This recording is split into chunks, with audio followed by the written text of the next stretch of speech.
boa tarde a todos e todas. Eu sou a Graciele, assistente social lá do Centro Olímpico e Paralímpico do Riacho Fundo 1. Bom, e diante disso, damos abertura aos nossos trabalhos de hoje, né? Vamos ter a presença de 3 convidados que lidam com a prevenção ao suicídio e também com a valorização da vida. O primeiro convidado será o primeiro-tenente do Corpo de Bombeiros, do Corpo de Bombeiros, Ricardo Mendes, trazendo toda a sua bagagem, atuando na escuta, abordagem e negociação. Nosso segundo convidado será o voluntário Gilson Moura, do Centro de Valorização da Vida, o CVV, atuando na escuta, acolhimento e compreensão. E nossa terceira convidada é a jornalista Carmen Souza, que vai trazer a visão da mídia como forma de prevenção e veículo da informação. Bom, todos os convidados terão cerca de 30 minutos para abordar os temas, né? Na verdade, o tema. E também terão 10 minutos para responder as perguntas dos convidados. Gostaríamos que todos pudessem participar com perguntas feitas pelo chat.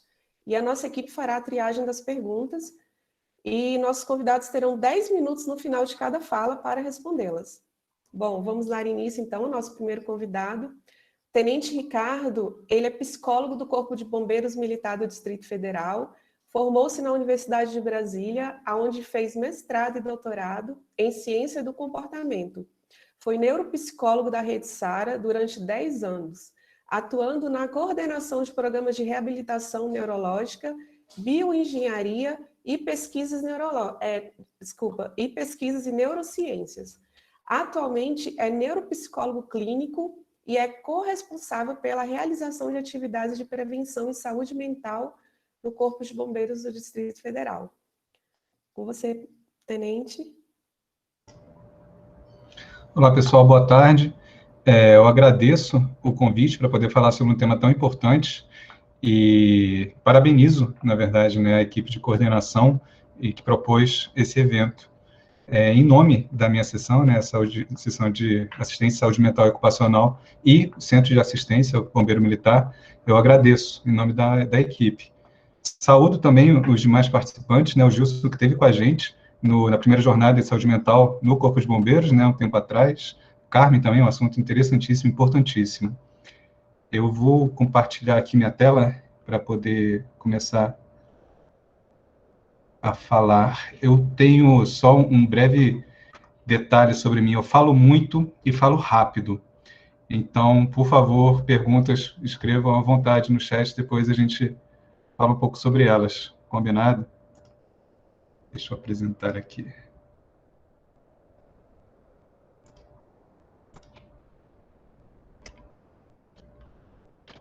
Estou imaginando que vocês estão vendo a minha tela, correto? Alguém só me dá ok que eu não estou mais vendo vocês. Ok, Tenente. Obrigado, gente. Então, gente, o meu objetivo hoje é falar um pouquinho, né, sobre intervenção em crise, escuta, abordagem e negociação. Como eu falei, eu faço parte de uma sessão e o material que eu vou falar aqui hoje foi preparado, né, por mim, mas com uma ajuda muito significativa de apresentações e aulas, instruções que foram preparadas pela Tenente Mariana Amoí, psiquiatra da corporação, e pela Tenente Natália Coelho, também psicóloga, com uma experiência grande no Corpo de Bombeiros também. Então, esse é o nosso assunto. Só que antes de falar um pouquinho, né, sobre o tópico do suicídio, eu acho importante só dar um background de por que o bombeiro tem um psicólogo, né, qual é a lógica da gente poder falar um pouco sobre isso. Eu trouxe aqui algumas das atividades, né, que são típicas do trabalho do bombeiro. A gente pensa no bombeiro fazendo muita coisa diferente, entre eles prevenção de incêndios, né, ou extinção, de fato, de incêndios. A gente tem as várias atividades, né, de busca e salvamento de estruturas colapsadas, a gente tem o socorro nesses casos específicos, e a gente tem uma quantidade grande de atendimento pré-hospitalar também. Gosto dessa foto, inclusive, que já traz o pessoal do SAMU junto da gente, né? E todas essas atividades, gente, na verdade, vêm de uma lei muito específica, né? A lei que rege o trabalho do CBMDF, a lei que nos coloca essas responsabilidades. E se a gente pega um pouco do trabalho do bombeiro, é uma piada que eu sempre faço, né? Ninguém chama o bombeiro para tomar chá. Ninguém chama o bombeiro para comer bolo. A gente, quando precisa realmente do trabalho do bombeiro, é para essas atividades que foram feitas e com essas características, né? É exigido resposta rápida, o tempo de resposta, inclusive cronometrado, para a gente ter a garantia que a gente está fazendo um trabalho, um serviço que é de qualidade e que está sempre ali no limite, né? As situações são sempre extremas, sempre é necessário o bombeiro quando a pessoa está precisando de uma situação muito específica. E tem a questão do alerta contínuo, né? O bombeiro, quando está de serviço, né, 24 horas de serviço, pode acontecer com uma raridade aquele serviço que não acontece nada, sabe? É um dia mágico, estranho na cidade, em que nessa região específica do quartel não teve um acionamento, sabe-se lá por que motivo. E ainda assim o bombeiro passa 24 horas num estado de alerta contínuo, um estresse ali, sabendo que a qualquer momento, a qualquer minuto, pode dar um brado e ele ser exigido. Todos esses trabalhos, né, e todas essas características trazem um impacto muito óbvio na saúde mental. E por isso a gente tem, né, dentro da estrutura do Corpo de Bombeiros, né, dentro da Diretoria de Saúde, o Centro de Assistência Bombeiro Militar, que vai ser composto de 3 sessões, 2 delas relacionadas à assistência religiosa, católica e evangélica, mais uma que é onde ficam lotados, né, os psicólogos, os assistentes sociais e os psiquiatras da corporação, para poder fazer esse trabalho de prevenção e intervenção, caso necessário. O objetivo da sessão seria, né, oferecer intervenções primárias, secundárias e terciárias em saúde mental e ocupacional aos militares e seus dependentes legais, né? Não vou entrar muito nisso, mas só quando a gente fala de intervenções primárias é promoção, né? Tentar promover atividades em saúde mental. Secundárias é prevenção propriamente dita. Por exemplo, a gente falar sobre estresse e maneiras, né, de tentar lidar com o estresse quando acontece.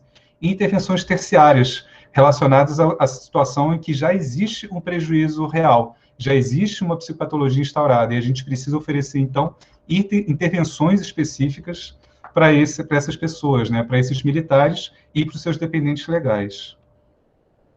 Aqui são só algumas imagens da nossa equipe, né, junto ao trabalho no HPH, né, no quartel específico do atendimento pré-hospitalar, no GAVOP, que teve muito recentemente, né, por causa de um acidente grave que aconteceu, o trabalho da equipe, né, do GAVOP, aqui 2 quartéis específicos, e a gente sempre tentando estar junto realmente da tropa, que muitas vezes vão ser os responsáveis, inclusive, por essa intervenção mais aguda nas questões relacionadas à saúde mental da população.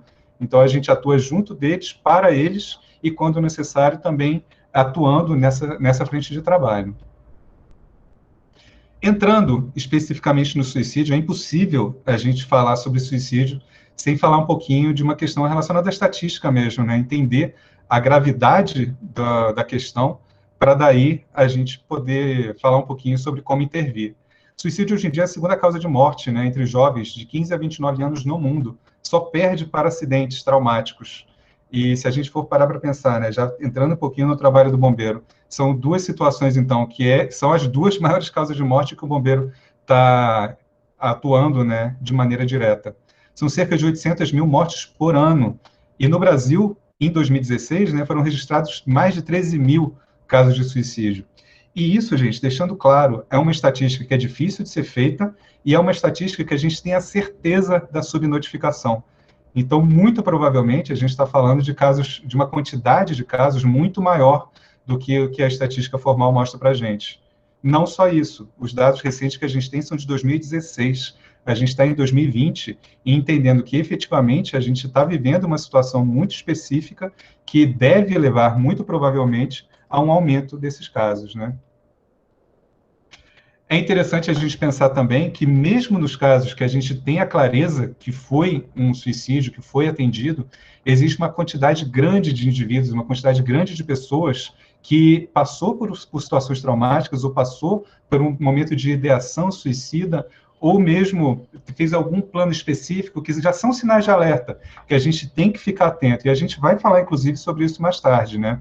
Então, acredita-se, isso são dados de literatura, né, que tentativa de suicídio supere o número de suicídios efetivos, né, em pelo menos 10 vezes. E para cada atendimento formal, né, para cada indivíduo que recebe atendimento, seja pelo bombeiro, ou seja por serviços de saúde, que tentaram suicídio, pelo menos 2 pessoas tentaram suicídio e não foram nem assistidas.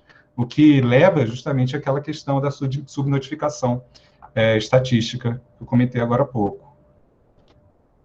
As intervenções, isso são dados que são trágicos se a gente para pensar, né? A campanha, por exemplo, a campanha Setembro Amarelo tem anos, e quando a gente para pensar, a gente não tem evidência de que as intervenções que foram feitas, né, até agora resultaram no declínio expressivo nas taxas de comportamento suicida. Pelo contrário, o que a gente tem é um aumento ano a ano no número de tentativas notificadas e no número de suicídios efetivados, né? Existem alguns lugares no mundo em que a gente já vê uma diminuição, mas no Brasil, por exemplo, o que a gente vê nos últimos anos é um aumento no número de casos. E aqui, já pensando no que se fala, né, na intervenção, na pós-venção, né, no suicídio, entende-se que para cada suicídio que efetivamente é consumado, pelo menos 5 a 6 pessoas são afetadas e carregam, né, o peso do que aconteceu. Daí a importância da gente poder efetivamente falar sobre o suicídio e a gente poder intervir antes mesmo, né, em que o suicídio aconteça, a tentativa de suicídio aconteça. Importantíssimo falar, já que a gente vai falar sobre prevenção, esse é um dado que a gente tem que falar. Pelo menos 97% dos casos de suicídio que a estatística mostra para a gente, existe um transtorno mental por trás. Esse gráfico mostra um pouquinho, né, alguns dados que a gente tem relacionados a isso. A gente geralmente pensa, né, naquela depressão melancólica como um dos grandes elementos que leva a pessoa a pensar em morte, ou ter algum tipo de ideação específica, tentar ou mesmo efetivar o suicídio. Mas se a gente para pensar, os transtornos de humor, que inclusive não incluem só a depressão, mas também, por exemplo, o transtorno bipolar, que é uma quantidade grande de tentativas e de suicídios efetivados, né? Vai corresponder a pouco mais de 1/3 das tentativas realizadas, né? A gente tem uma quantidade grande de outros transtornos mentais que levam também os indivíduos a tentarem efetivarem o suicídio, como a dependência química, como transtornos de personalidade e como a esquizofrenia. Um dado estatístico, os homens cometem mais suicídio, né? Do dado anterior de mais de 10 mil mortes, né? A gente tem, pelo menos, o dado que a gente tem são 10 mil homens efetivaram suicídio. Em compensação, mulheres fazem mais tentativas de suicídio. E existe toda uma teorização relacionada a isso, que nem vale a pena a gente entrar, não é o nosso foco hoje. Mas isso já mostra um pouquinho para a gente a importância da gente falar de suicídio nessas populações específicas, né? Tentar entender um pouco por que homens que, de maneira geral, buscam pouco atendimento e cuidados em saúde mental, têm esse dado, né, de efetivarem mais o suicídio. O que é importante a gente parar para pensar quando a gente pensa, né? Quem que está do meu lado e quem já viveu, né? Só fazendo parênteses, quem já viveu uma situação de ter um conhecido, ter um amigo, ter um familiar que passou por uma situação, né, de tentativa de suicídio ou de um suicídio real, a gente sempre fica com isso na cabeça, né? Poxa vida, o que eu poderia ter feito? Será que eu poderia evitar de alguma forma o que aconteceu? Será que em outro mundo, o que eu poderia ter feito? E existem alguns sinais que a gente realmente pode e deve prestar atenção para justamente, né, a gente evitar esse pensamento, né, do que poderia ter feito. Vários desses sinais aqui, eles vão ser sobrepostos com sintomas de psicopatologias mesmo, né? Mas ainda assim, vale a pena a gente falar um pouco sobre cada um deles. Primeiro, é um termo que é muito técnico, né? Autonegligência grave. Mas caso alguém já tenha passado por um episódio depressivo, ou caso alguém já tenha visto alguém em episódio depressivo, né? Por exemplo, aquela pessoa que começa a mostrar sinais de autocuidado deficitários, né? Aquela pessoa que passa dias sem tomar banho, aquela pessoa que deixou de dar valor a essas questões tão específicas de autocuidado. Isso é um sinal de alerta, isso está muito relacionado a transtorno depressivo, por exemplo, né? Que é um dos elementos que pode levar a pessoa à tentativa de suicídio. Sensação de desespero, sentimento de desesperança. Nada do que eu fizer vai mudar as coisas que vão acontecer. Nada do que eu fizer vai me fazer sair dessa situação difícil que eu estou passando. Essa sensação, né, o desamparo, a sensação de desesperança, isso é um elemento que está muito relacionado com a ideia de que eu preciso parar, se eu parar de viver agora, eu não vou sofrer, eu não vou continuar sofrendo, já que eu não posso fazer nada para mudar o que vai acontecer. Então, o desespero e a desesperança são elementos, né, que devem servir como sinal de alerta. Humor deprimido, baixa autoestima, sofrimento profundo, as tentativas prévias, né? Um dos maiores indicadores de uma tentativa de suicídio posterior é se a pessoa já tentou o suicídio antes. Claro que a gente vai ter aqueles episódios anedóticos, né, da pessoa que teve uma tentativa de suicídio e depois desse momento teve algum tipo, né, de iluminação ou teve alguma mudança de perspectiva de vida e a partir disso percebeu que vale a pena tentar. A gente sabe, a gente conhece, a gente já ouviu várias histórias desse tipo, mas o dado que a gente tem é que indivíduos tentantes, né, pessoas que já tentaram antes, tendem ou deve servir como sinal de alerta com maior probabilidade de tentar novamente. E, como outro sinal de alerta, né, a ideia das intenções autodestrutivas, quando do final de relacionamento, quando da perda de um ente querido, conflitos financeiros, conjugais, sociais, violência, e, novamente, né, acendendo um sinal de alerta, né, o sinal amarelo para a situação que a gente está passando, de grande problemas econômicos devido a esse 2020 tão bizarro que a gente está vivendo. Tudo isso precisa servir como sinal amarelo para a gente pensar com ainda mais cuidado e ainda mais carinho no risco, como alerta para um novo momento, né, de prejuízo real na saúde pública relacionado à saúde mental daqui para frente.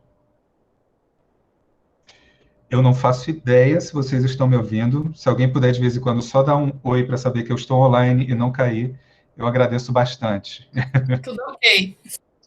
Estamos ouvindo, sim. Claro e transparente. Obrigado, gente. Então, aqui só um alertinha, né? Um elemento mnemônico para a gente lembrar de alguns sinais de alerta. Existe a ideia do 4D, que não tem nada a ver com cinema nesse caso, né? Depressão, desesperança, desamparo e desespero. Essas características, se a gente consegue simplesmente lembrar disso, de todo esse momento que a gente estiver conversando, se vocês só se lembrarem desse quadrinho, né, do 4D, já é uma coisa para a gente guardar com muito carinho para a vida. Começou a prestar atenção que alguém que vocês convivem está apresentando essas características no próprio comportamento ou no seu relato verbal, né? Nas coisas que elas falam, opa, peraí, deixa eu tentar ajudar, deixa eu servir como uma pessoa que ajuda esse indivíduo. E também sempre lembrando, né, gente, se eu mesmo estou passando por essas situações, se eu estou começando a perceber que nos meus pensamentos tem vindo muito pensamentos relacionados à desesperança, opa, peraí, talvez seja a hora de eu buscar ajuda, talvez seja a hora de eu mudar um pouquinho as coisas que eu estou fazendo, já que talvez as estratégias que eu tenho para lidar com tudo que está acontecendo já não são suficientes. Precisa ser um sinal de alerta para a gente buscar ajuda, seja de um profissional em psicologia, seja de um psiquiatra, alguém que possa efetivamente me ajudar. E aqui é um outro gráfico que a gente tem, né, para lembrar um pouquinho, é outro mnemônico como se fosse uma estratificação do risco de suicídio, né? A gente até vai falar sobre um pouquinho sobre isso em slides aqui mais na frente, mas já quero deixar isso claro, né? Mesmo no relato das pessoas que estão perto, a gente pode tentar entender um pouquinho qual é o risco da pessoa. Ah, eu penso na morte, eu penso que estar morto resolveria muito dos meus problemas. Isso a gente está falando dessa ideia, né, dessa ideação mórbida, ideias de morte, sem nenhum plano específico. Não quero me matar. Eu não quero me matar, isso não tem nada a ver, mas se eu estivesse morto, as coisas estariam melhor. O próximo passo nessa estratificação, né, nesse sinal de alerta, seriam ideias de suicídio. Poxa vida, seria bom se eu conseguisse me matar. Ah, eu não tenho coragem, não vou fazer, mas eu gostaria de me matar. Próximo passo, um plano específico, né? Ah, peraí, mas eu não vou nem falar sobre isso, que a gente tem toda uma literatura que fala, né, que falar sobre métodos não é muito bom, mas não é muito bom que aumenta efetivamente o risco, né? Mas se a pessoa já começa a fazer planos de métodos específicos, a gente já não é mais nem um sinal amarelo, né? É um sinal laranja para vermelho. A pesquisa do poder letal relacionado à técnica, né, ao método de suicídio também. Ah, peraí, eu posso tentar me matar de várias formas. Qual é que tem mais chance de dar certo? Percebeu que alguém está pesquisando isso? Opa, peraí, é a hora de ajudar essa pessoa imediatamente. E como um sinal ainda mais grave, a questão da providência pós-morte, né? Deixa eu começar a organizar as coisas para que depois que eu estiver morto, as coisas já estejam organizadas. Deixa eu passar os meus imóveis para alguém, deixa eu já organizar minha conta aqui para fulano, deixa eu já organizar o meu velório, como é que eu quero que seja, para que nem esse trabalho as pessoas tenham. qualquer um desses elementos, gente, já é bastante arriscado, já deve servir como sinal de alerta para a gente prestar atenção e ajudar esse indivíduo que está passando por isso. Qualquer um desses sinais, caso esteja passando na cabeça de qualquer um de nós aqui, merece também servir como um sinal de alerta para buscar ajuda em relação à saúde mental, tá certo? Se fala muito sobre fatores de risco, esse slide está repleto de informações, então não se preocupem, eu não vou falar sobre todos eles, que senão vai ser muito chato. Quero apontar só alguns bem específicos que merecem um pouco mais de atenção, como fatores de risco, né? Um deles, alta recente de internação psiquiátrica. Existem algumas situações que precisa realmente, né, do indivíduo ser internado para que ele fique em uma situação segura o suficiente para ele nem tentar o suicídio. Então, muitas vezes a gente vê pessoas que durante o período de internação está se comportando bem, está parecendo lidar bem com tudo aquilo, recebeu alta, está em casa, é hora de prestar muita atenção em relação ao comportamento, que provavelmente o nível de observação desse indivíduo está muito menor do que quando ele estava internado. Então, ele precisa efetivamente de uma atenção grande por parte da família para que não seja o momento que diminuiu a observação, ele possa efetivamente tentar o suicídio. Impulsividade é muito comum, né? Aqueles indivíduos, mas ele nunca pensou em suicídio, mas ele começou a apresentar alguns elementos ou alguns fatores de risco e, além de tudo, é uma pessoa impulsiva. Esse é um indivíduo que, muitas vezes, né, depois de uma tentativa, entre muitas aspas, fracassada, né, ou seja, não conseguiu efetivar o suicídio, o que, na minha opinião pessoal, é um sucesso, que se arrepende, opa, peraí, agora que eu estou bem, meu Deus, por que eu fiz isso? Mas a impulsividade precisa ser entendida como um fator de risco. Casos de suicídio na família também é um elemento de um fator de risco que merece ser investigado. Passou um carro muito barulhento aqui, talvez vocês tenham ouvido. E por quê? Porque mostra um pouco, né? Talvez exista alguma questão familiar envolvida, talvez seja um modelo de forma de lidar com as situações ruins da vida, mas merece também ser investigado. E, por último, a tentativa prévia, que eu já falei antes, e as doenças mentais, psicopatologias de vários tipos, que merecem também atenção para que a gente consiga efetivamente tratar o quadro e, com isso, diminuir o risco. Como fatores protetivos, que o grande objetivo da prevenção é justamente esse, né? A gente tentar diminuir fatores de risco e aumentar fatores protetivos. Então, vamos lá, a questão do suporte familiar, né? Uma família coesa, uma família que consiga conversar sobre sentimentos e pensamentos, estar empregado, sabe? Novamente, pensando nesse 2020 que a gente está vivendo, e a crise relacionada a isso, é um fator de risco as pessoas não estarem empregadas. Laços sociais bem estabelecidos, né? Um grupo de amigos que dê suporte, frequência a atividades religiosas, e é muito curioso, quando a gente fala em relação a isso, ter fé, especificamente, não necessariamente é um fator protetivo. Estar envolvido em atividades da prática da sua fé, sim, isso é um fator protetivo. Então, entrar, rezar e sair, não. Mas participar das atividades é um fator protetivo real e bastante importante. Senso de responsabilidade com a família, né, e ter crianças em casa, a ideia do futuro, tem pessoas que contam comigo. Tudo isso são fatores protetivos que merecem ser investigados. Com isso, a ideia não é tenha filhos, que com isso você estará protegido da depressão. Mas o que se vê é que quem tem crianças pequenas, a tendência é de não ser menos frequente a tentativa, né? Outra classificação de risco de suicídio, o que a gente pode fazer em cada caso? Quando a gente fala de baixo risco, né? Tudo bem, é aquela ideia, né, da ideação suicida ou pensamentos suicidas ocasionais, tem algum apoio familiar, né, não tem transtorno mental. Mas ainda assim, a pessoa começa, por algum motivo contextual, alguma coisa que esteja acontecendo na vida, a pensar na morte ou pensar em suicídio. O que a gente pode fazer nesse caso? Primeira coisa, oferecer apoio, estar junto da pessoa, né? Incentivar aqueles fatores de proteção que eu comentei agora há pouco, trabalhar esses sentimentos, né? Quando vier o sentimento suicida, quando vier o pensamento, o que será que você pode fazer? Será que alguma estratégia de distração pode ajudar? Será que ligar para algum amigo? Será que estar perto da família pode ajudar a diminuir esses pensamentos ou ocupar a cabeça de maneira suficiente para que esses pensamentos não aconteçam? Uma coisa que todo mundo pode fazer, né, encontrar a pessoa em intervalos regulares até que ela receba tratamento adequado. Existe uma estratégia, né, que é bem típica mesmo, de cuidados em saúde mental. Você conversa com a pessoa e já marca qual vai ser o assunto da próxima vez. Você garante com ela que você vai estar junto dela da próxima vez para continuar conversando sobre o assunto. E, caso a pessoa não melhore com essas estratégias aqui, a gente sempre vai estar falando isso, encaminhar essa pessoa, encaminhar esse indivíduo para um profissional de saúde mental. No risco médio, a gente já tem pensamentos e planos suicidas, talvez até alguma coisa específica, né? Ou poderia fazer tal coisa, ou poderia fazer outra. A pessoa não tem tanto apoio familiar, ou apoio social é muito inconsistente, né? Não tem tantos amigos próximos, e já há a presença do transtorno mental, né? Seja uma depressão, seja um transtorno de personalidade. O que a gente pode fazer? Novamente, alternativas ao suicídio, sabe? Que na hora que bater a vontade, na hora que vier o pensamento mais intenso, o que você vai fazer nessa hora?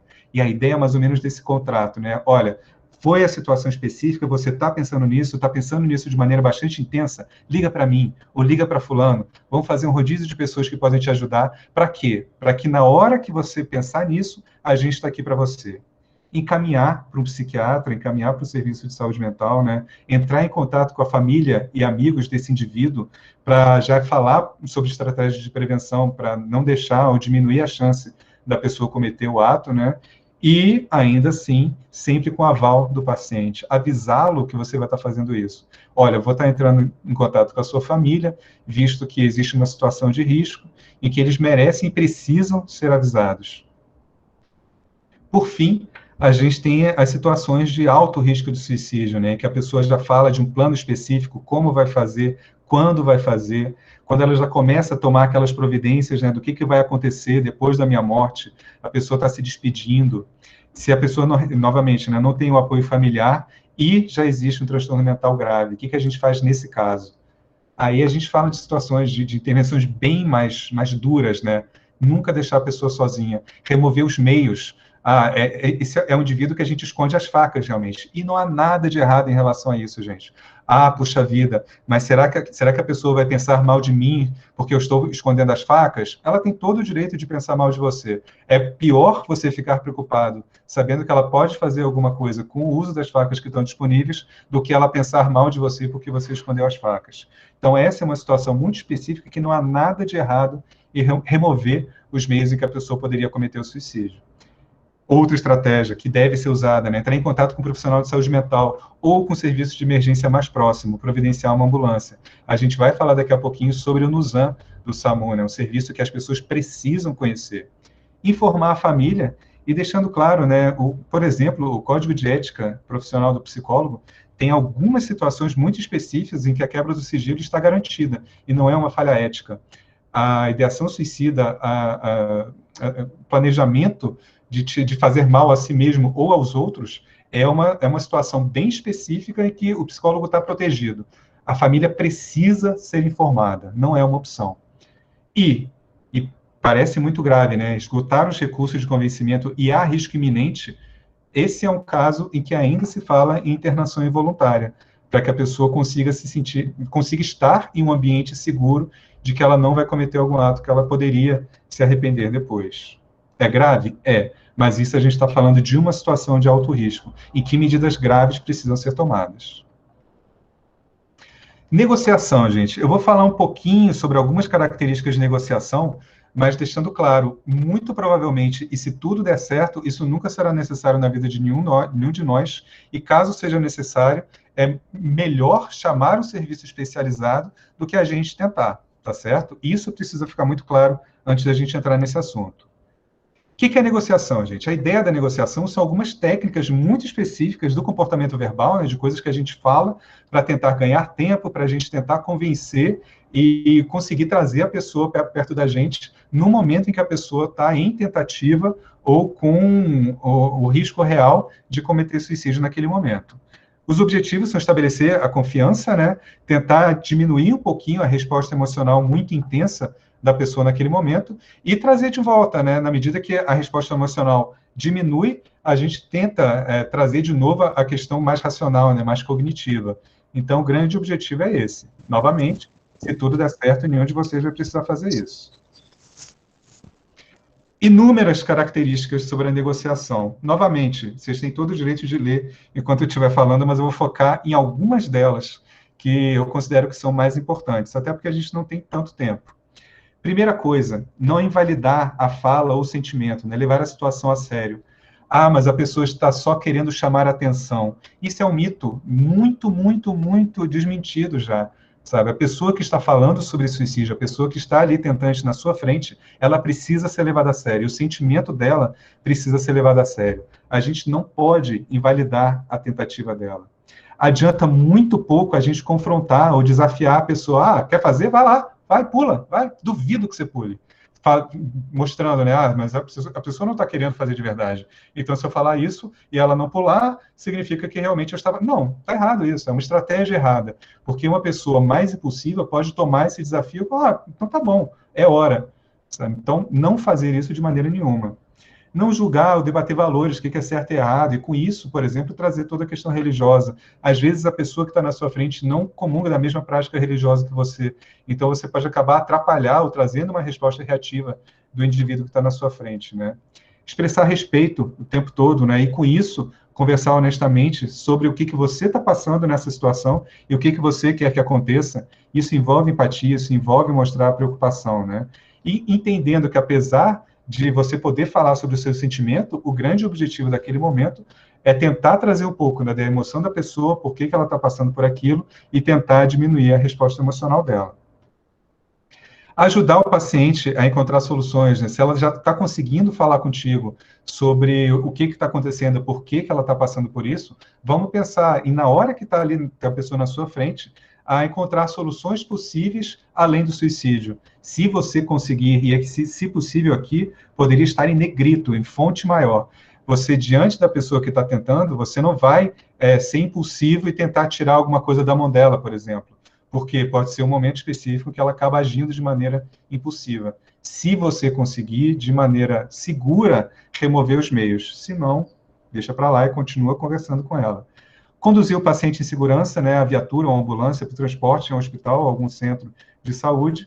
E, no caso de profissionais, né, falar a verdade sobre os procedimentos e o que vai acontecer daqui em diante. Trouxe aqui já essa imagem, né, já mostrando, falando um pouquinho sobre a NUSAM, que é o Núcleo de Saúde Mental do SAMU. Eu mesmo, até alguns anos atrás, não conhecia esse serviço. A gente teve a chance de passar um tempo, né, junto da NUSAM, acompanhando um pouco do serviço deles, e foi uma experiência que abriu a minha cabeça em muitos níveis. Eu faço questão que a gente saiba, porque em situações como essa, eles são um serviço de referência que a gente precisa ativar, né? O que é o NUSAM? O NUSAM, a gente vai estar falando do 192, né, do próprio número do SAMU, e ele vai ser o responsável por fazer intervenções em casos específicos de saúde mental. Ele tem uma viatura própria em que vai uma equipe, né, do médico psiquiatra, do enfermeiro, do psicólogo e do assistente social. Para quê? Para justamente tentar fazer intervenções em situações relacionadas à saúde mental de maneira geral, incluindo aí a tentativa de suicídio.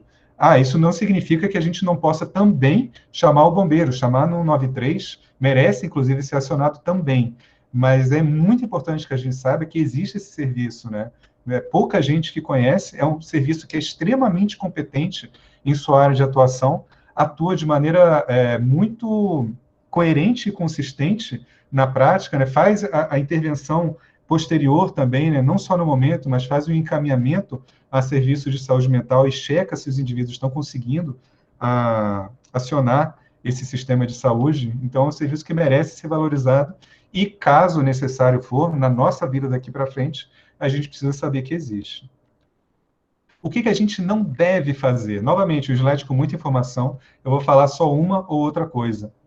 Primeira coisa, que eu falei o aspecto positivo disso, né? E agora eu falo, o que não fazer? A gente não deve desvalorizar os planos, hoje não deve desvalorizar a tentativa. A pessoa está falando sobre isso, precisa ser valorizada.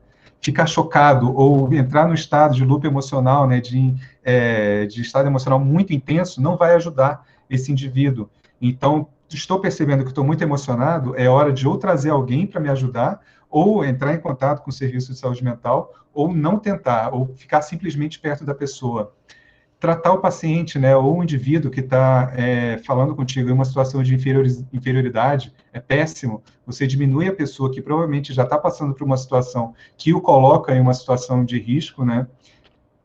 mentir, prometer coisas, né? Não vale a pena. Jurar segredo, olha, isso fica só entre a gente. Isso é mentira também. Por quê? Porque vão ter essas situações que a gente vai precisar quebrar o sigilo. Ser agressivo ou ríspido, né? Ameaçar ou desafiar o paciente, não, isso não ajuda. É um pouco do que eu comentei agora há pouco, né? Dar falsas garantias, nada vai acontecer. Não se preocupa que se você parar agora, se você descer de onde você está, se você largar isso, não vai acontecer nada contigo. Não, é mais seguro a gente falar, olha, vamos larga isso aí, vamos conversar aqui, vamos tentar entender um pouco do que está acontecendo, e daí a gente segue adiante. Mentir para a pessoa não vai ajudá-lo, pelo contrário, posteriormente tem a chance da pessoa que não cometeu o suicídio se tornar reativa contigo, ou ficar com raiva de indivíduos que no futuro podem estar tentando ajudar também. Existem várias dessas características que a gente precisa saber o que não fazer também. Eu trouxe aqui, gente, só duas amostras, né? A gente tem o site, o setembroamarelo.com e o setembroamarelo.org também, né? Mas esses dois manuais estão disponíveis, né? São manuais gratuitos de o que fazer nessas situações, como é que a gente pode intervir, informações sobre o suicídio, sobre as doenças mentais mais associadas ao suicídio. Quem tiver interesse / curiosidade, vale a pena dar uma lida nesse material muito rico e muito bem produzido. Se a gente quiser prevenir o suicídio, a gente precisa conhecer sobre ele, né? E por isso, vale a pena buscar esse material também. Em nome da minha sessão, então, né, em nome da sessão, em nome do Centro de Assistência, em nome da Diretoria de Saúde e do Corpo de Bombeiros, eu agradeço o convite de vocês. Fico à disposição para conversar sobre o assunto, tirar dúvidas possíveis, né, que eu consiga tirar sobre esse tópico, e continuo por aqui. Agradeço muito e parabenizo mais uma vez a ideia da realização desse evento, e um mês tão importante para cuidados em saúde mental. É isso aí, tenente. Muito obrigado pela participação, excelente explanação, tá? Eu sou o Luciano Costa, sou o coordenador de pessoa com deficiência, e aí estou incumbido aí para fazer algumas perguntinhas para o senhor, beleza? O senhor está preparado? Ora, nasci preparado. Então, vamos lá. Nós temos a pergunta aqui da Silvia Daltro, né? Dizem que é na infância nosso momento de mais felicidade na vida. Há estatísticas de suicídio infantil? E se sim, o que leva a esse comportamento? Pois então, existe, na verdade, né? Existe uma estatística, é muito menor do que em adultos, obviamente, né? A gente fala que a maior quantidade de suicídios é naquela faixa que eu comentei mais cedo. Mas existe o suicídio infantil, está muito relacionado realmente, né, à psicopatologia. Crianças, de maneira geral, apresentam quadros de depressão que não são com as mesmas características do que adultos. A gente pensa na depressão como aquelas características melancólicas, e não necessariamente é o que acontece. Geralmente a gente vê muita indiferença, muita raiva com a depressão infantil. E merece atenção em relação a isso, merece também intervenção quando a gente pensa na psicopatologia infantil, justamente porque é um risco que é subvalorizado, é pouco discutido, mas acontece sim, tragicamente acontece. Ok, beleza, muito bom. Outra pergunta aqui.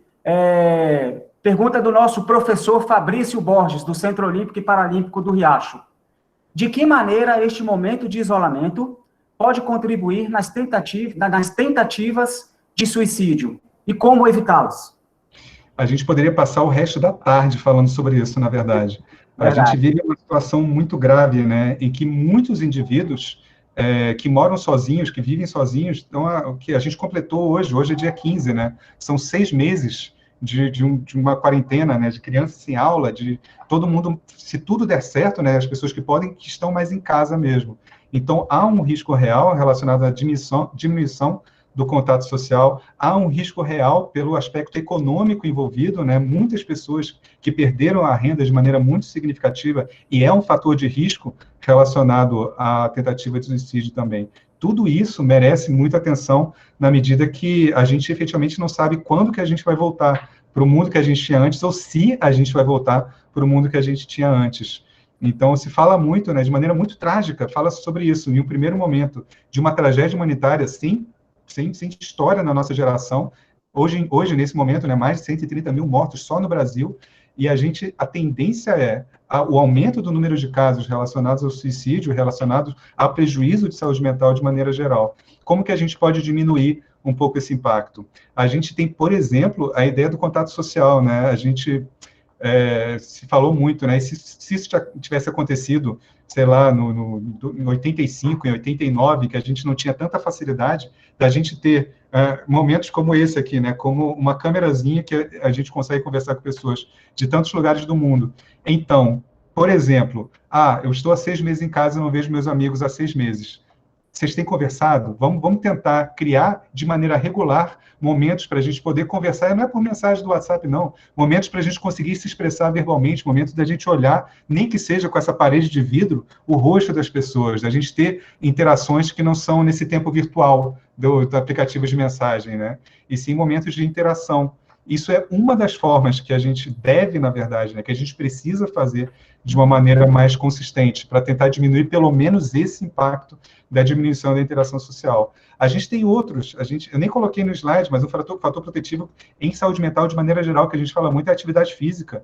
Quem aqui, a gente combate o coronavírus, a gente tem que combater os coronaquilos decorrentes, né, da diminuição de atividade física que a gente passou nesses últimos 6 meses. Quem aqui tem feito atividade física aeróbica de maneira consistente e regular? Isso é outra das coisas que a gente efetivamente precisa fazer, ou que poderia fazer, para tentar diminuir também, né, sintomas relacionados à ansiedade e depressão, que a gente tem evidência que a atividade física também está relacionada com essa diminuição. Mas, como eu disse, esse é um assunto para a tarde inteira. É uma pergunta tão boa que eu não tenho uma resposta só. Tá certo, é isso aí. Outra pergunta aqui, da Gerência de Apoio Social do Riacho. Alguns antidepressivos alertam para o risco de suicídio? Com certeza. Não sei se vocês já passaram por essa situação, né, gente? Mas quem já fez uso, ou quem conhece alguém que faz uso de medicações antidepressivas, se a gente lê a bula de um remédio, né, de uma medicação antidepressiva, parece um roteiro de um filme de terror. Por quê? Porque, de fato, por exemplo, em adolescentes, recentemente, nos últimos 10 anos, né, saiu um estudo, né, sobre o aumento dos riscos de suicídio em adolescentes que fazem uso de medicação antidepressiva. E até agora parece que eu estou falando mal de remédio, e eu não estou de maneira nenhuma, gente. As medicações antidepressivas precisam ser usadas em muitos casos depressivos com cuidado e com acompanhamento. Por quê? Porque muitas vezes, né, existem tipos de sintomas depressivos, e muitas vezes o início do uso da medicação antidepressiva, vamos dizer, depois de 2, 3 semanas, né, que é quando a medicação antidepressiva começa a fazer efeito, muitas vezes um dos primeiros sintomas que diminuem é essa apatia, né, a falta de energia de fazer coisas. O rebaixamento de humor não necessariamente acompanha a mesma velocidade da melhora. Então, a gente tem indivíduos, e em adolescentes é mais proeminente essa característica. A gente tem indivíduos que ainda está com o humor rebaixado, mas agora está com mais energia, não está tão apático. Então, muitas vezes, o início do uso da medicação antidepressiva é um momento que a gente precisa também prestar atenção, visto que está associado a um aumento do risco justamente por esse descompasso. A pessoa ainda está com o humor rebaixado, mas ela agora tem energia para agir em relação a isso. Beleza, joia. Nós temos uma pergunta aqui, tá? Estou com um vizinho adolescente, ele se despede dos colegas. Meu sobrinho fica apavorado. Este ano já foi a 4ª vez. Quero falar com a mãe dele, mas tenho receio. E, ao mesmo tempo, me sinto covarde. Como posso ajudar? A resposta já foi dita na pergunta. Tem que falar com essa mãe, sabe? A informação salva vidas. Efetivamente, a informação pode salvar vidas.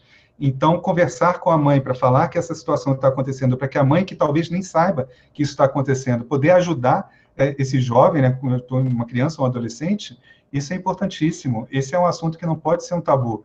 Talvez não seja nada, e tomara que não seja nada, mas se for alguma coisa que essa mãe pode ajudar a oferecer cuidados em saúde mental para essa pessoa, isso talvez, essa conversa com a mãe pode estar mudando uma história trágica que pode estar em curso.